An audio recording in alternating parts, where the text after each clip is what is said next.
केंद्र सरकार के अध्यादेश के खिलाफ दिल्ली सरकार की याचिका पर सोमवार को सुप्रीम कोर्ट में सुनवाई हुई। सुप्रीम कोर्ट ने केंद्र सरकार को नोटिस जारी किया है। सुप्रीम कोर्ट ने अध्यादेश पर केंद्र सरकार को 2 हफ्ते में जवाब दाखिल करने को कहा है। साथ ही उपराज्यपाल को पक्षकार के तौर पर शामिल करने की याचिका को भी संशोधित करने की मंजूरी भी दी है। चीफ जस्टिस DY चंद्रचूड़ की अगुवाई वाली बेंच ने याचिका पर सुनवाई की, जिसमें जस्टिस PS नरसिम्हा भी इस बेंच का हिस्सा रहे।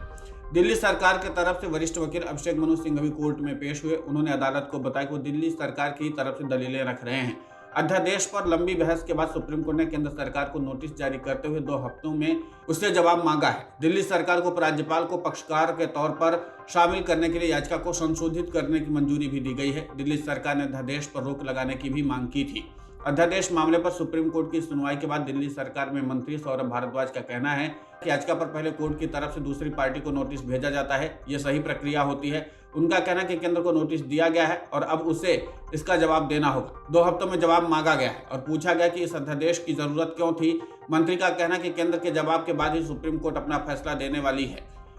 दिल्ली के लोगों को सुप्रीम कोर्ट से हमेशा न्याय मिला है, हमें इस बार भी सुप्रीम कोर्ट से बहुत उम्मीद है। उन्होंने बताया कि शिक्षा, स्वास्थ्य, DERC आदि में कंसल्टेंट के तौर पर काम करने वालों को निकाला गया है। सुप्रीम कोर्ट ने इस मामले का संज्ञान लेते हुए अगले सोमवार को सुनवाई करने की बात कही है। हमें सुप्रीम कोर्ट पर भरोसा है, हमें न्याय मिलेगा। लंबी लड़ाई के बाद दिल्ली में चुनी हुई सरकार को एडमिनिस्ट्रेशन सर्विसेज का अधिकार मिला था। अध्यादेश के जरिए इसी अधिकार को केंद्र ने वापस ले लिया था। 19 मई को केंद्र सरकार ने अध्यादेश के जरिए एक अथॉरिटी बनाई जो ग्रुप ए अधिकारियों की ट्रांसफर पोस्टिंग करेगी। दिल्ली सरकार ने इसे धोखा करार दिया। अरविंद केजरीवाल सरकार ने अपनी याचिका में अध्यादेश को कार्यकारी आदेश का एक असंवैधानिक अभ्यास करार दिया। दलील है कि संविधान की मूल संरचना को ओवरराइड करने की कोशिश है।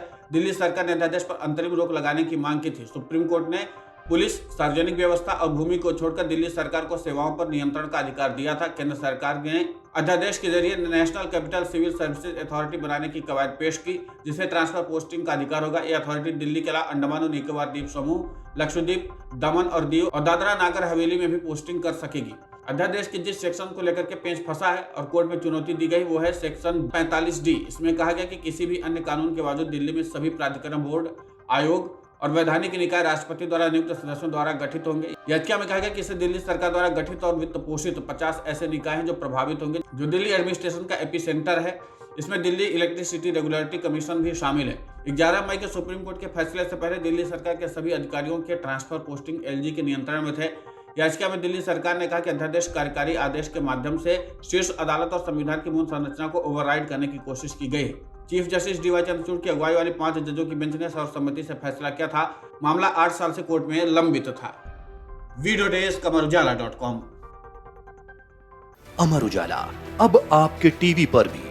अपने स्मार्ट टीवी पर YouTube पर सर्च करें अमर उजाला, चैनल सब्सक्राइब करें और देखें ताजा खबरें, वो भी HD क्वालिटी में।